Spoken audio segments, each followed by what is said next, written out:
Welcome everybody to our webinar. Thank you for joining us and taking some time out of your day to join us. I'm Stu Kendall on the Temporal marketing team. Um, Today's session is going to be about designing high performance financial ledgers. I've got two folks that are joining me today. I'll introduce them in just a second, but for some quick logistics and housekeeping items for today's session. We're scheduled to go for no more than an hour. So you have our word, we won't go over a full hour. It's possible we'll end early, but that we're roughly going to be about an hour today. If you have questions, please use the Q&A feature within Zoom webinar to submit your question. I'll monitor that on my side, and then we'll answer those at the end. So the Q&A feature, it should be a button in your Zoom webinar toolbar that says Q&A. You can also use the chat feature as well. I'll monitor that and we'll answer those at the end. We are being recorded today, so if you didn't make it and you're listening to this, that means we've sent you the recording. Or if you have to drop out early, all good. We will send everyone a recording into their email inbox after the call. Cool. Okay, let's get rolling. I'm gonna have the two folks here introduce themselves, starting with Kris. Hey everybody, I'm Kris Hansen. My background is a mix of starting technology companies and working for banks. Basically, I'm an eight-time technology company founder. I've also been a chief architect at a bank where we replaced the core banking system in 4 years, and also did a stint in global banking. And I enjoy the world of ledgering, and thanks for having me. Awesome. Thanks, Kris. And Rick? Hi, everyone. I'm Rick Ross, and I'm a solution architect here at Temporal. My background, software development, architecture, really designing high-performance systems. My role here at Temporal is to help people understand our technology and how it really simplifies very traditionally complex technologies, ultimately enabling everybody to ship software faster. And prior to Temporal, I've worked at Google Cloud and Pivotal Software. Awesome. Thank you, Rick. Thank you, Kris. So I've got a bunch of slides here that I will click through. The first sector of this will be Kris going through his story, his experience. He's written some thoughtful pieces on this, and you're getting a window into that today. And then Rick will do a section that ties into durable execution, temporal. What is temporal? How it fits into everything that Kris just said. And like I mentioned, we'll wrap up with questions and answers and follow-ups towards the end. Okay, we'll jump into it. Thanks so much, Stu. I'm the CTO at Sagard, and we invest in different asset strategies, but a lot of what we focus on is financial services. So we invest in startups in the financial services world. We create startups in the financial services world. And I created this white paper a few months ago, mostly because like when I started to think about what do you really need to get right if you're going to do fintech and financial services? What do you need to not shoot yourself in the foot with? And a lot of that comes down to the ledger. You don't want to mess up the ledger.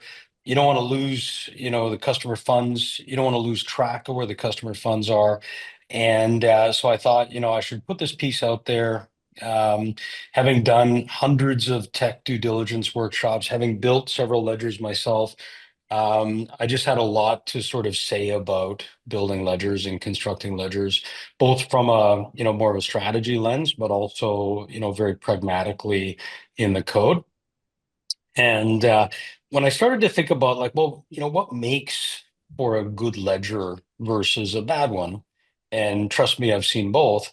It really comes down to you need an aspect of the ledger architecture which can support high performance transaction handling and scale. And this, you might think, well, I only need to support this level of scale and transaction performance. But you might not anticipate something like one of your partners going down. Like let's say a switch partner goes down, When they come back to life, guess what they want to do? They want to fire you a lot of transactions really quickly. And so you may not be ready for that. You need a layer there, which is, just doing the basic block and tackling of high volume transaction handling, saying yes or no really quickly. Kind of think of it as like a FIFO queue, right? So there needs to be something there that can do that. You need to have a concept in your platform of double entry bookkeeping accounting. It's fundamental. You shouldn't try and invent a new accounting concept when you build a ledger. This has been a concept since the beginning of financial services, since the beginning of banking, and it's really there for good reason. So having that accounting treatment layer or a concept of internal accounts, concept of double entry, thinking about the balance of your internal accounts against the aggregate of the transactions that are happening against it is very important. When I was a chief architect in a banking environment, one of the things that would happen sometimes is someone would come in from finance, maybe an analyst from finance would come in and they would say, Kris, we're out of balance by 50 cents. And that would be the kind of thing that would drive me nuts, because if it's 50 cents, it could be 50 million. And where is that leak coming from and why does it exist? And usually that imbalance would be seen in an internal account. And we would chase it down and we would find out, oh, yeah, we've got this problem here, or we've got that defect there. The other thing that's really important is having a component in your architecture that is thinking about flexible transaction metadata.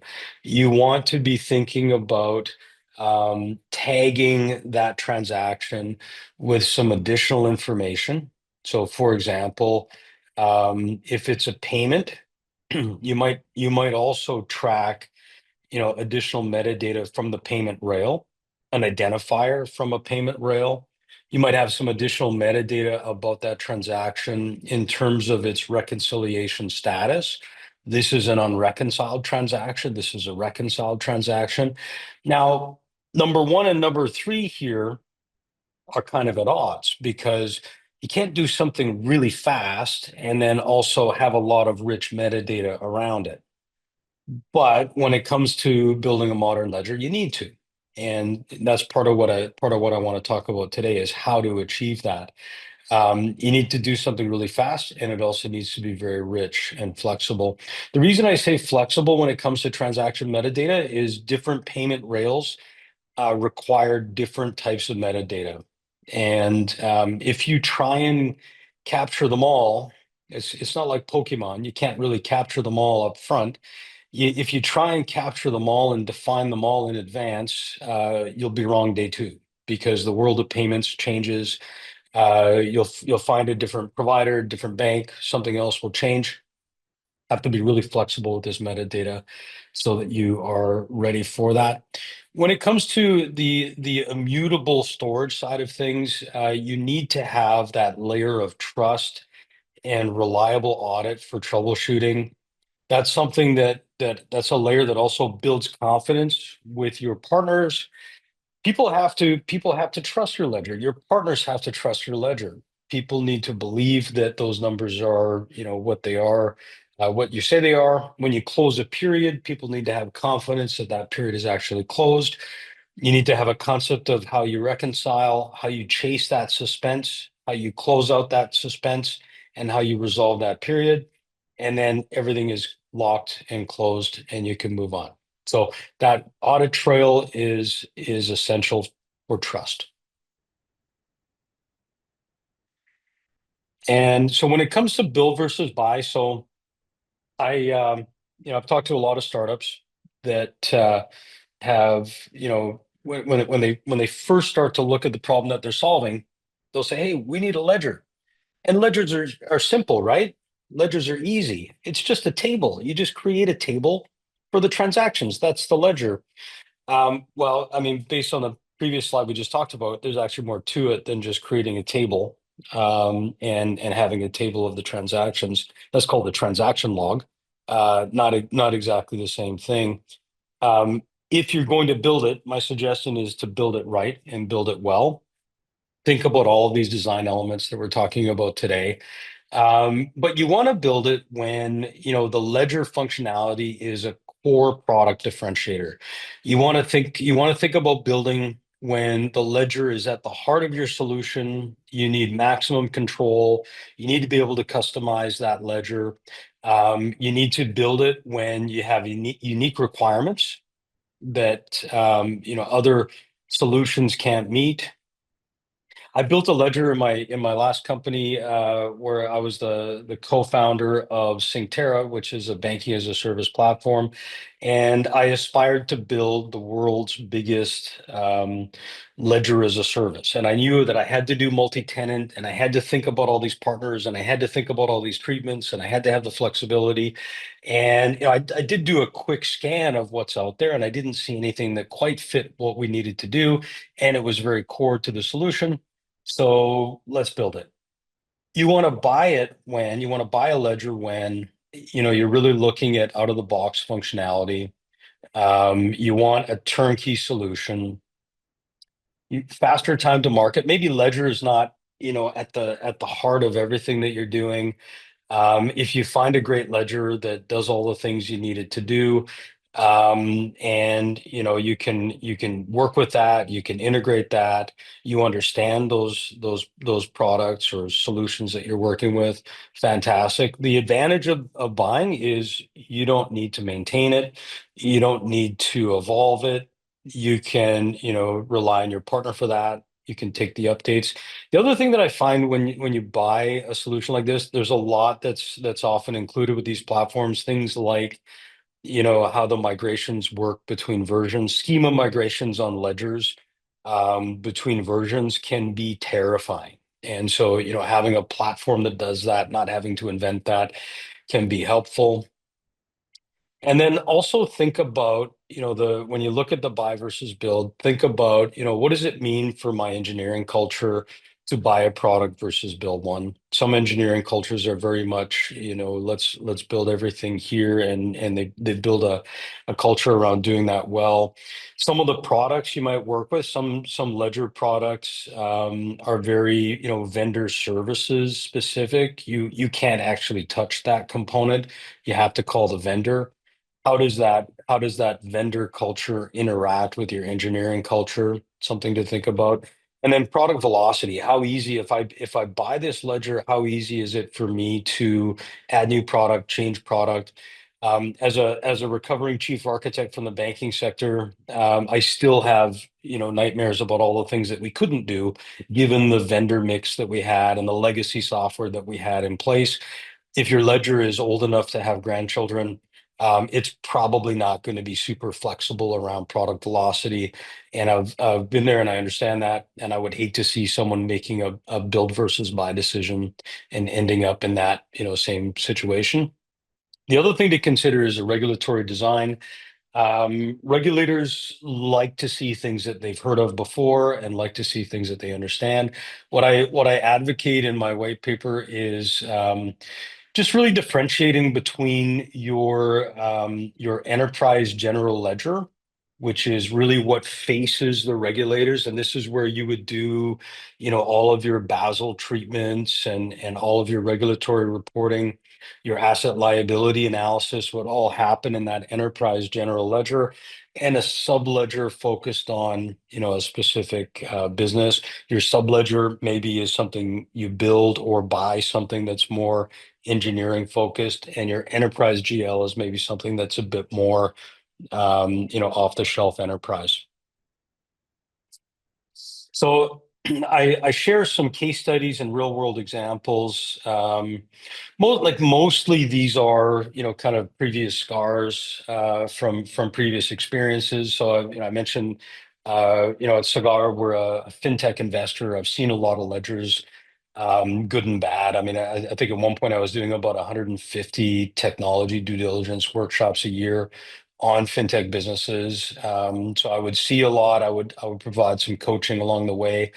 Um, in my last organization, I built out a multi-tiered ledger as a service.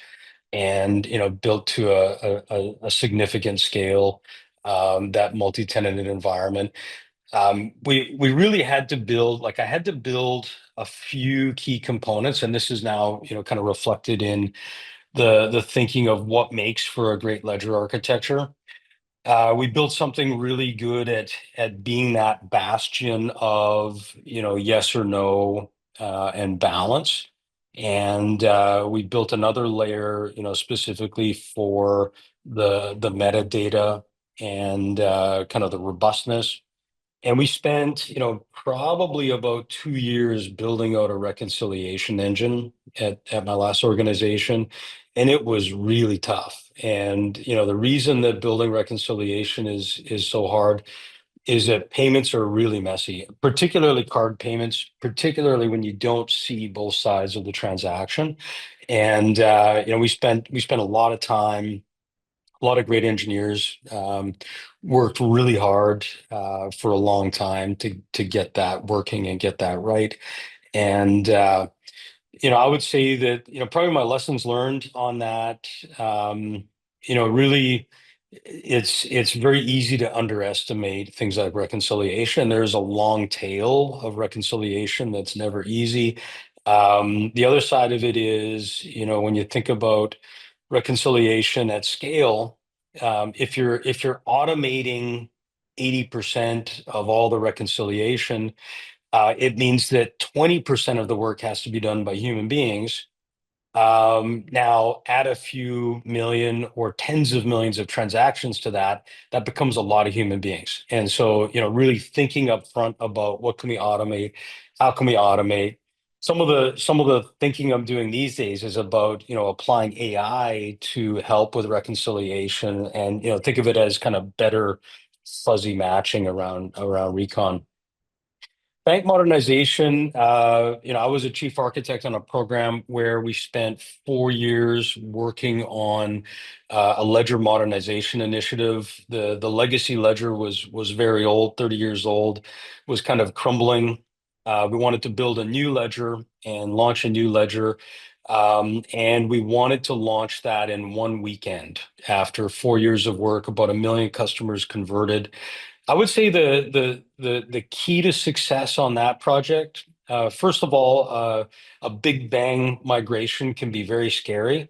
I actually had to call it a single event cutover, which it sounds less scary, I would say, than big bang. Single event cutover, SEV, on one weekend.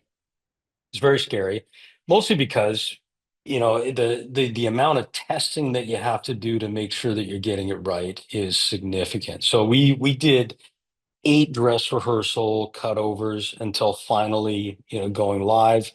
I would caution against the Big Bang, just given the scale and size of all the work that has to go into it. And there are other migration options there, like a product-led migration. New product goes live on the new ledger, old product stays back, and then get the customers to migrate to new product. I've also seen it done, segmented by business unit. We're going to do the retail customers, first, or the commercial customers first, and then everybody else after that. Um, some of the common pitfalls with doing ledger migrations and ledger modernization, and building new ledgers. Every time you iterate, you've got to do usually some sort of a schema migration of your ledger from old to new. That can be pretty tricky. Again, testing is your friend here, and going deep on testing. And also reconciliation helps with your testing. If you're when you're reconciling between versions, if you see differences in your reconciliation data, that can indicate that something's offside with your schema migration, with your ledger migration. um, I've often seen a lack of financial accounting functional design. So when I was doing core banking work, we would have people on the team that were just functional consultants, functional advisors. These aren't technology experts per se, but they understand technology.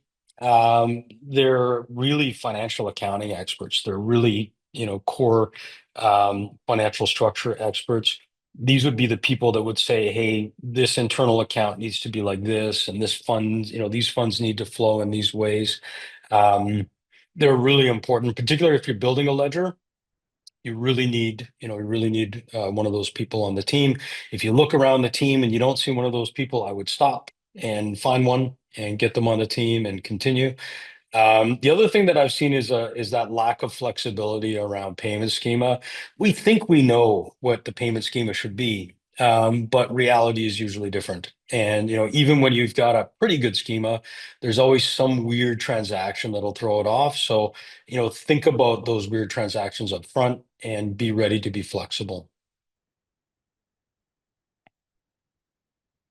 So one of the things that I did as a part of putting together this white paper, I'm the kind of person that, I like to learn things tacitly. I like to do things hands-on. I don't just like to talk about things and throw some slides around. So I started to think about, well, in 2024, which is when I wrote the white paper, how would I design a ledger today?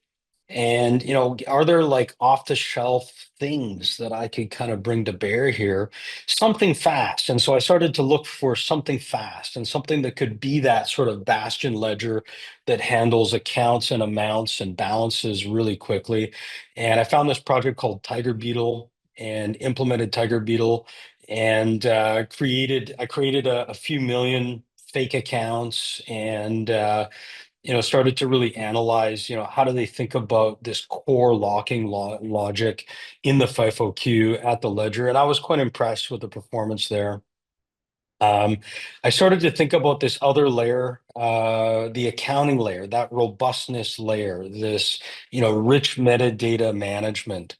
And I bumped into Formants, and I'd looked at the Formants project before when it was Numerai, and I kind of got updated on it. I thought, oh, that's got a lot of stuff there. It's really good at the metadata.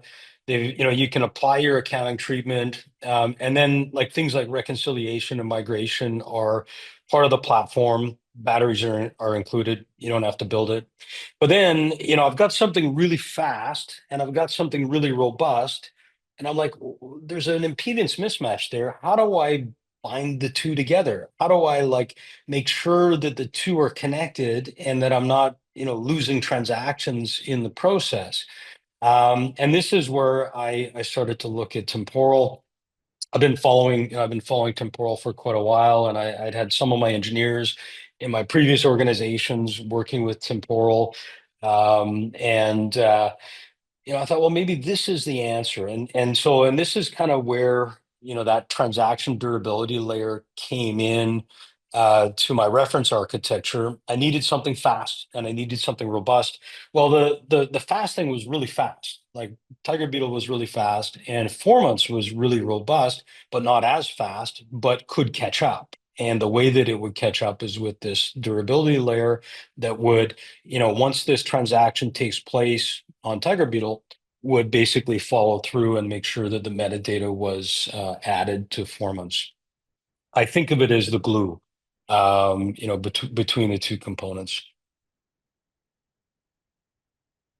So some of the key points, and this is, the people that have worked with me on core banking architecture will recognize some of these as some of my idioms and axioms. But in my experience, let's call it 20 years of tinkering with banking solutions and 30 years of building software, payments are messy. And what I mean by that is you're going to have bad days in payments. You're going to have things that you won't imagine in the world of payments. Whatever failure scenarios you can come up with in the design room, you'll see the real ones when you go live on Monday, and there's going to be some new ones. And so what I like to do to cover this is, carry as much of the identifier chain from my upstream for the downstream as possible in the metadata. The richer your metadata, the easier your bad days are going to be. You'll still have bad days in the world of payments, I'm sorry, but they're going to be a lot easier if you carry a lot of metadata. Another one of my mantras is funds in motion or funds at risk. So whenever you're moving money in and out of the core with your partners, with your friends, doesn't matter, track all of the micro flows of funds. These funds are moving. I'm putting them in this temporary holding account. That's an internal account. Then I'm moving them to an outbound wire suspense account. Now I've cleared the wire. Track all of that along the flow of funds, and keep track of as much detail and as much granularity as you can when funds are moving. Event. Basically, I love eventing, and I've built middlewares in my platforms that just throw events all the time. The reason is that events are, relatively cheap to capture and store. And why would you want to capture and store things? Well, you might need to replace something. You might need to do an audit on something. You might need to understand something after the fact. So I have patterns that I've used in my last few architectures where I just throw events, capture them, put that into some sort of a big data platform, and guess what? It becomes gold later when I need to mine it. Reconciliation, I think, should be something you think about first in the design of your ledger, in the design of your solution, not as an afterthought. And the difference is, if you think about reconciliation first, you're going to capture a lot of the right metadata up front. You're going to make sure you have a reconciliation forward design, and that'll make it easier to make sense of the funds after the fact. You ship your org structure. So whatever the structure is of the team that's building your ledger, is going to be reflected into in the ultimate product.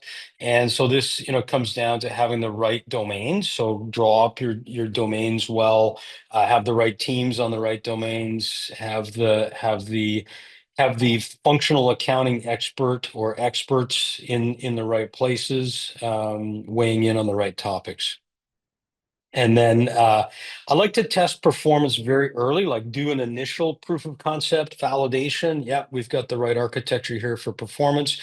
Have a transaction per second target in mind. Test that early, validate that early, validate it often, validate it between releases. Target something beyond that as a proof point. You will have surprises. And these are some of the key points in the white paper and in general.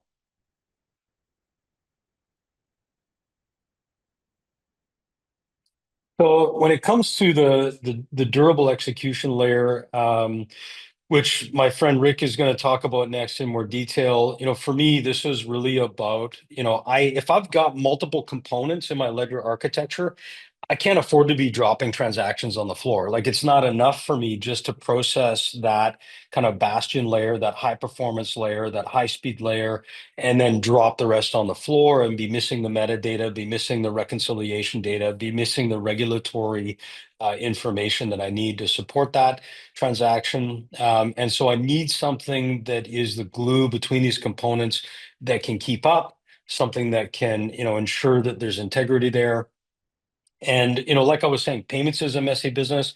Payment processes can fail in new and exciting ways. Whatever failures you think you've seen, you're going to see some new ones. And I'm sorry to share that, but you need that kind of integrity in the middle to make sure that it all comes together. The other side of it is about centralization. If you centralize your state machine logic, if you centralize that logic, it's easier to maintain. You can have shadow state machines that sort of emerge in your landscape. You can have, different, core logic hubs across your architecture. That can make it really tricky to maintain. It can also make it tricky when there are new regulatory requirements that pop up. It can make it tricky to trace all that out, to figure out how do we implement that logic, where do we do that, and then the implication of that change becomes very broad versus very focused. So having that logic being very distributed can lead to gaps and misses. When it's centralized, you can really focus on it. Thanks, Kris. So Temporal really defined a whole new paradigm called durable execution. And when you think about durable execution, you may not even know what it means. And it's really a different approach to how you write software because it allows developers to focus on what's important, the business logic, and abstract to a higher level so you're not worrying about queues. and events and messages. You can really focus on, and most importantly, it's going to allow your applications to be correct and reliable. So that's what durable execution is about. And Temporal is an open source platform that provides the reliability for your code to guarantee that when you start a process, it will complete. And what that then enables you to build invincible apps. So imagine if you can write applications that don't fail. That sounds like a really big promise, right? Temporal makes that happen. And it's quite remarkable. And not only that, so it's not only helping you from the common faults like APIs going down, maybe network failures and so forth, but it's allowing your developers to go faster by allowing them to focus on the business logic and not on the failures. And just you mentioned too, we've got these SDK logos here. So Temporal's open source project. We're in 6 different SDKs right now. The Ruby SDK is coming soon. So it's one of the benefits we've seen from developers with using the Temporal platform is that they get to get the benefits of durable execution in the language that they're comfortable with or what makes the most sense for their business and application. Great point, Stu. Cool. Next slide. So Temporal, one last thing I'm going to talk about here. Temporal is really a code first system. And so let's imagine we have an order management system that's comprised of 4 steps: checking for fraud, preparing shipments, charging customers, and shipping orders. And when you think about that, all these steps are going to actually be doing things that could break. Maybe calling an API, updating a database, maybe sending emails out. All these things can break. And in traditional application development, if I was to write this myself, I would have to set up queuing to handle the scale that I'd want, right? So I'd publish a message on one queue, read it from another, and have to do all these things. That's not the approach you do in Temporal. And not only that, what it allows you to do is to see what exactly is going on, like the diagram on the right-hand side. So you have complete visibility into what is actually happening every step of the way. And so if we take a step down into how you actually go about doing this, if we look at this order management process with those 4 steps, you're going to build an application that instead of having all these queues and messages that you're putting on the queue, you're developing an application that literally says, first I'm going to check for fraud, then I'm going to prepare for shipment, then I'm going to charge the customer, and then I'm going to ship the order. And you leverage our Temporal SDK in one of the languages that Stu has already mentioned. And what that does is it communicates with our temporal service. And temporal service is managing the state of your application. So in the event that that entire process dies somewhere in the middle, no problem. Temporal has that state. So when it comes back up, it'll continue where it left off. The way it does that is using the event log. So every action that you take within your application, the SDK is sending these messages to Temporal to say, hey, here's where I'm at. Here are the results of these steps. And one level deeper, how it does is something called a task queue. Now in Temporal, a queue is really just a name. And it's not something you have to provision like you would in this traditional event-driven architecture. So it becomes so much easier to say, hey, I'm communicating with this task on a specific name. So when you think about Temporal and everything that Kris brought up, he already mentioned the problem of the impedance mismatch between Tiger Beetle and Formants, right? And in a world before you had microservices, this would be fairly easy because you'd have a monolithic application and you'd be writing to a database and you'd wrap those calls into a transaction and the database would handle this. Well, in a microservices world or where you're using different things like Tiger Beetle and Formants, you don't have that luxury. So Temporal, what it allows you to do is to effectively create a distributed transaction. So once Tiger Beetle's done, then it's going to wait until Formants is done before it continues. So now you can be guaranteed that the ledger is up to date in both Tiger Beetle and Formants. And where this really comes into play is when you have networks that are flaky, right? Or APIs are down or unreliable. And what happens if, I've already mentioned this earlier, is the actual process dies in the middle. In order to write that logic to do that, you'd be putting a state machine in your code. And as anybody's ever written a state machine, these things are really painful to keep track, up to date, and then add additional states in the future as you go ahead and make changes and add additional features and capabilities. And all these things, dealing with networks being down or APIs being unreliable, require developers to add a lot of code to handle that. And you get all this out of the box. Now, once you have your system built and you put it in production in a traditional event-driven architecture, now you got to figure out when there's a problem, where to look. And if you've got a bunch of microservices flowing around, and you've got all these queues and events, you really have no one place to look unless you add additional software in there to do that. Well, with Temporal, we give you that visibility to see exactly where each transaction, if you will, is at. And you could take a look and double click and see if there's a problem. Oh, this is actually retried 3 times. Why is that? Oh, it looks like the API is down. And you'll see that stack trace right within there.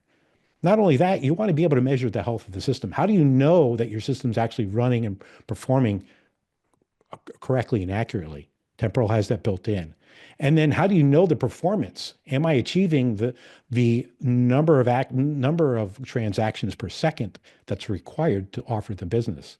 Temporal comes with a rich set of metrics to allow you to do that.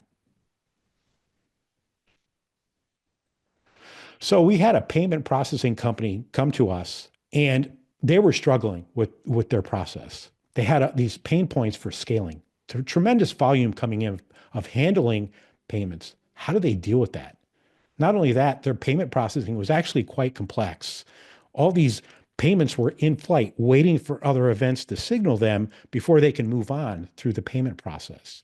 Not only that, they had to deal with different fee structures and how to handle that as well. Really made it really difficult to coordinate between all the different sources of events that could come in. And they didn't have that visibility to see what was happening in their system. And of course, because they were using an event-driven architecture, they really had limited capabilities in handling all the error states that occur. So when they took a look at Temporal, they saw that they can actually handle the scale because we were durably storing the events even at high volumes. Not only that, it really reduced the complexity because it centralized the logic for the payment process itself. And it also kept track of the state so that in case of these failures, Temporal could recover it very, very quickly. Also, the clear visibility within the workflow history allowed them to drill down and see when an API was giving them problems or another situation would occur. And at the end of the day, what it offered was this high reliability so that they could have these automatic error and failure handling, for example, retries that would just retry for n number of times based on their processes. So here's basically the old world representation of this payment processor's architecture. Everything in the middle is a microservice. And you've got the database of the ledger and the books on the bottom and the right. And then on the left are various events that could start or signal or move the process on. And what's really missing here are the underlying queues that connect all these microservices together. And you could see that, if I had to come in and try to address troubles as a new developer, it might take me quite some time to figure that out. Now we compare and contrast to the Temporal version on the next slide. We'll see a much clearer representation because the entire process for how to handle that payment is contained in that workflow. And then on the left, either that workflow gets started from either the payments listener or the risk feed listener. And so sometimes the payments feed listener would start it, sometimes the risk feed would start it, but they still would need each other. The payment couldn't proceed until they heard from both events. Not only that, depending on the complexity of this particular workflow, it would also need to be the release payment signal as well as the unfreeze seller event to allow that payment process to continue. So you can see this is just a much better representation of how to conceptualize a payment capture, making their lives so much easier. It definitely looks much less chaotic than this one for Yeah, sure. absolutely, for sure. Yeah. Awesome. Thank you, Kris. Thank you, Rick. That's our last slide of the content. I saw a bunch of questions come in, so I'm going to start the process to bring them into our presentation. I'll even copy them here. Let's see. Let me try to group a couple of them together too. Kris, a couple of questions regarding rule reconciliation. Here's one that I'll paste in here. Let me make this a little easier to read. A question specifically to reconciliation, the step before posting to the ledger. In a simple scenario, a payment processor is sending a bulk payment for 1 million transactions. They send a settlement file which lists the individual payments, which would need to post individually to close the customer loop. What would be a recommended architecture? Yeah. Great question. I would say the challenge with cards is that the settlement process is a fairly long tail. So, the auth to settlement window can be, hours to days to weeks. And so with a card reconciliation flow, you're always going to have, a bit of suspense. Like I would say, on average, it takes about 3 days to kind of get to the mean of reconciliation for a card settlement flow. For this type of flow, it's mostly like most of everything is happening in batch, but increasingly in the modern card implementations, you're going to capture some of this as events. So you'll want to have a reconciliation architecture that can do both.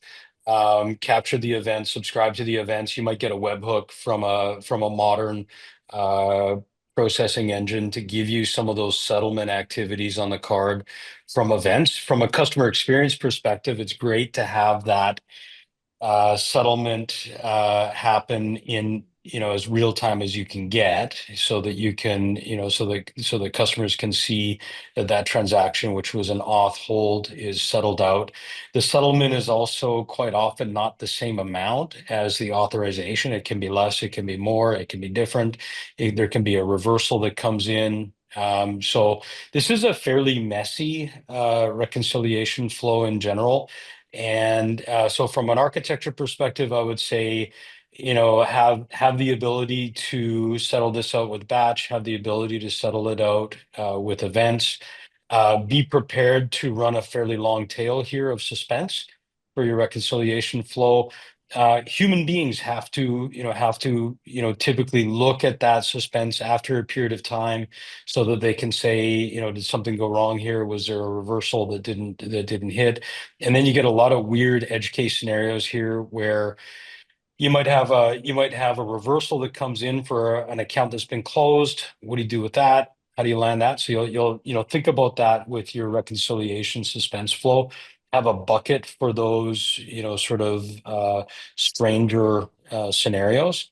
Um, and in terms of, I think there's a question there about what Temporal could do here. I don't know, Rick, if you want to pick that side of it Yeah. up.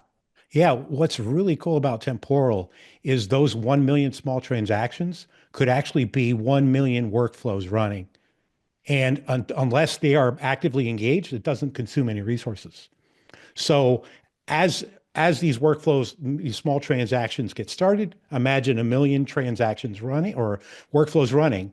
And then as the reconciliation comes in, you are signaling or sending an event to each of those workflows to actually do the settlement and further along the process of the workflow.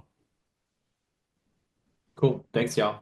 We had a couple questions come in. I think referring back to this slide here, some of the like different layers and perhaps recommended either tech or framework or tools. Question that came in, I'll copy it in, is regarding Tiger Beetle and Temporal. One person just recommended like a further point of view on Tiger Beetle, like I think you got into that a little bit, Kris, but anything more to share there? And then this question, more specifically, do you write first to Tiger Beetle or the initiate through Temporal, and then Temporal becomes part of your high speed layer? I love that question because it was something that got debated a fair bit. And so my reference architecture had Tiger Beetle first, and then Temporal would catch up and bring the metadata up to date. I had a fairly good debate about that with my friends at Temporal, and they made a case and a good one, I would say, for Temporal to be that, sort of initial contact point and then take it from there. I would, my approach would be to POC both and check them both. I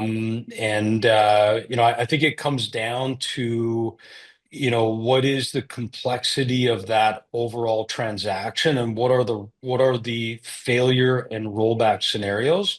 If you need a more robust rollback, probably Temporal is going to be better at doing a more complicated rollback, kind of long tail. I'm now convinced that Tiger Beetle can handle like high transaction volume, and that Temporal can also handle high transaction volume. From what I've assessed from the information that I've been provided, they're kind of comparable in terms of their ability to be fast. Um, I think it comes down to, the complexity of the rollback and the failure that needs to be supported. And that probably is a function of, well, how many different payment types are we talking about that are coming into this ledger? Great question, though. Yeah, thanks. Yeah, there was one other that mentioned around like a point of view on scale for both of those. So thanks for touching on that. Kris, one more specifically for you, and then Rick, there's a couple more temporal specific questions that came in. This one was asking about specific examples when metadata uh, significantly improve the troubleshooting or monitoring process, and Yeah. particularly just in real scenarios of just how that helped make a difference. Yeah, this is great. So let me give you an example. You know, I used to be in financial services, think banking, and banking is a business of partnership. You've got friends, you've got partners. It's a network. You've got, and some of your partners have good days, and sometimes they have bad days. And so, I have had when I was in banking, I have had partners that have, effectively gone down and been a bit of a smoking hole. And so now this is a bad day scenario where, your partner calls you up and says, I'm sorry, but we are now in the process of trying to restore from a backup that's, 8 hours old. And what happens in 8 hours in the world of payments and banking, where you've got many customers, a lot of things happen in 8 hours, right? And so now you're in a situation where you've got pieces of transactions from one partner, pieces of transactions from another partner, but a whole partner missing. Um, what I've done with metadata, and this is kind of a mantra I developed when I was in banking, is I want to carry as many reference identifiers for this transaction, for the chain of this transaction, as far upstream as I can go, and carry all the reference identifiers.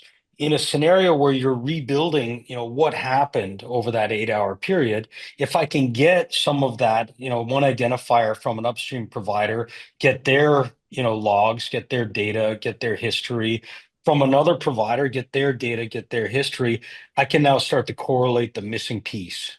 And, unfortunately, I've been in a scenario where, my team and I are working, kind of overnight to try and restore state. And, by carrying as much of the chain as possible, all of it, ideally, carrying as much of the chain as possible from the UI, from the partner, from another partner, from another partner into the ledger, then I've got that kind of full history. If pieces of it are missing, if I've got questions about pieces of it, I can trace it out and I can find the gaps. Um, so yeah, I think the other thing that I would say where this type of metadata helps is investigations, fraud investigations, audit history investigations, anything like that. Very, very. Awesome. Thank you, Kris. A couple more questions we'll touch on, and then I'll close before the top of the hour. This next one's, I think, referred to something I mentioned around the Ruby SDK that's coming, and what do we think about it, how it compares to the library from Coinbase. So as of I think 2 days ago, the Ruby SDK just went into its alpha release, and we're starting to look for users, customers, and developers to start using it and collect feedback. I think we're going to make an announcement in the Temporal community Slack channel. Specifically, I think there's a channel like Ruby SDK, but we maybe put it in the broad announcements channel. So if you are interested, we'll make a note there for a link to the GitHub repo.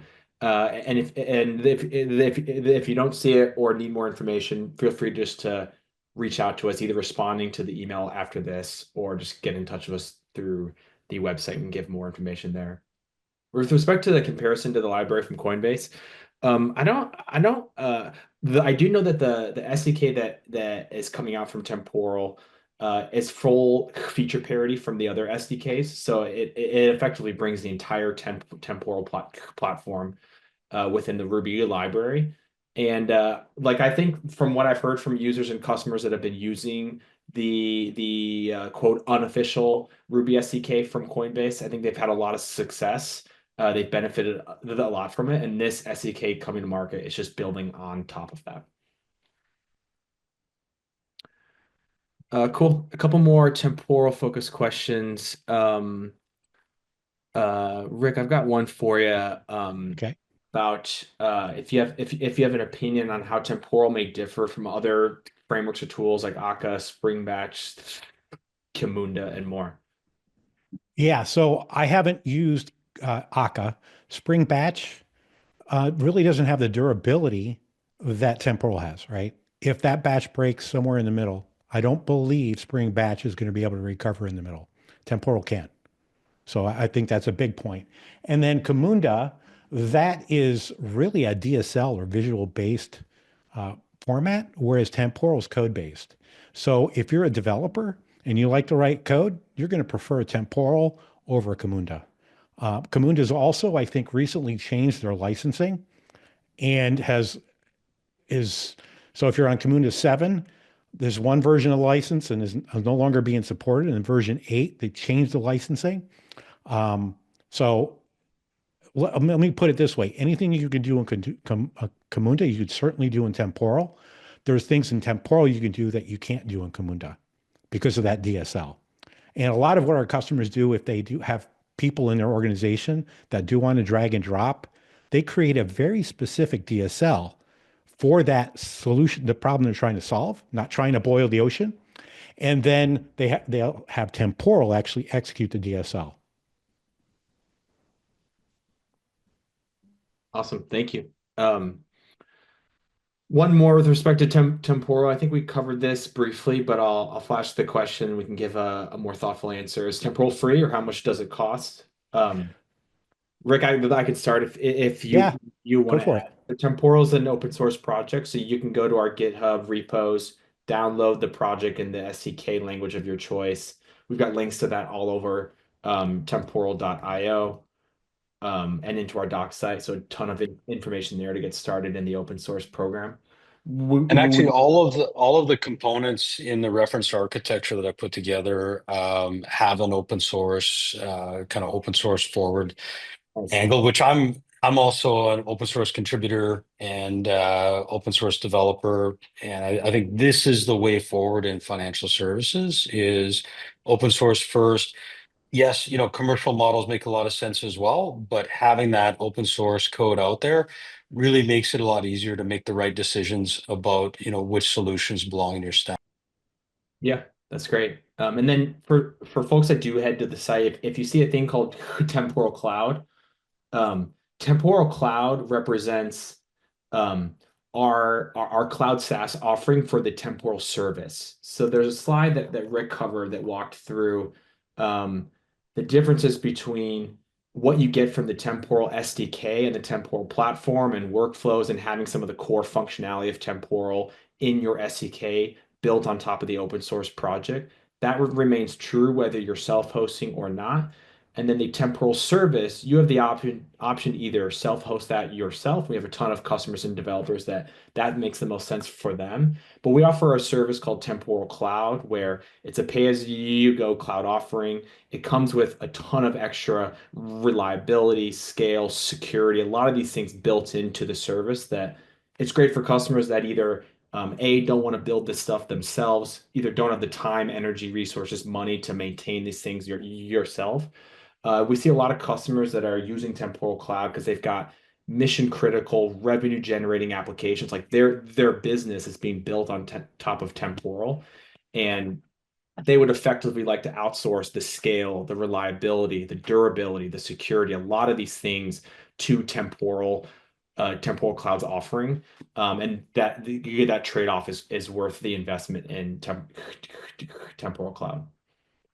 Yeah, one thing I'll add there, that green line is an outbound gRPC, getting a little technical here, communication. So that means you don't have to poke any holes in your environment, and you can encrypt the data going across that. So that the temporal cloud or the temporal service, if you're self-hosting, doesn't need to see the details. It's just encrypted data, so opaque data.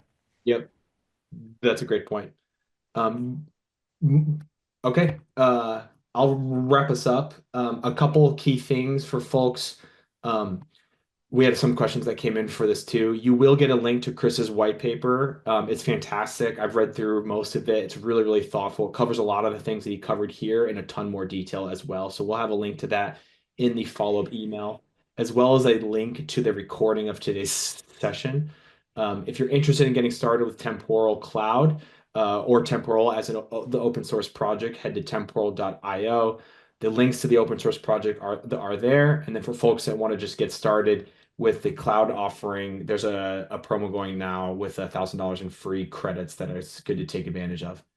The last thing that I'm going to plug is that Temporal has our annual conference replay coming to London March 3rd through 5th in a couple months.